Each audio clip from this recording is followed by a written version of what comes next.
આજ તો ધુલેટીના દિવસે ઘરમાં અંતેન બેઠો તો ભાઈબંધને ઘરમાં જ કાઢીને કાળો બિલાડા જેવો કરી નાખ્યો. ધુલેટી રમવાનો વિચાર નતો પણ બગાડા છે કીધું રમી નાખવી. પછી તો ભાઈબંધ કટરમાં ચડી ગયો ને કટર વાળા કટર લઈને જતા તેને તે ભરી મૂક્યા.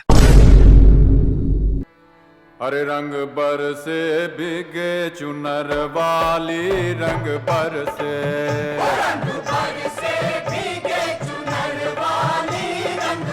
और ભેગું થાને. પછી તો અમે આખી ગેંગ લઈને પેટ્રોલ પંપે ઉપડી ગયા ભાઈબંધને બગાડવા.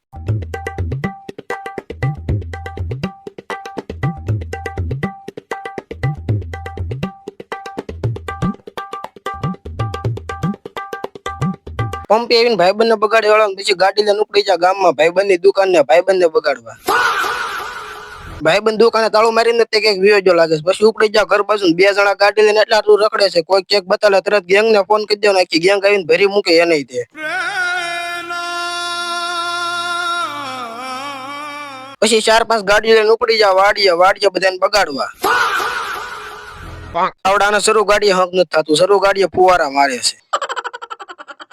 પછી બધી ગાડીઓને વાડીના માર્ગે વેચી મૂકીને વાડીમાં આવીને બધા ચારે બાજુ ગોતે પણ કોઈ હાથમાં જ ન આવ્યું. ધુલેટી રમીને બીજા દિવસે ઉપડી જા જમવા. કમર તમે જમણવાર આવ્યું છે એટલે વાંધો નહીં આવે. જમીન પછી ભાઈબંધારે ઉપડી જા ભાઈબંધની દુકાને 3 શેરીમાં ગાડી ઉપાડીને ચડાવી હાઈવે રોડે. તમને આ વ્લોગ ગમ્યો હોય તો લાઈક શેર અને ફોલો કરતા રહેજો. મળવી પાછા નવા વ્લોગ સાથે. ફોલો કરો ફોલો. હું એક નહીં નાના છોકરા હોતે કે છે એટલે ફોલો કરી વાળો.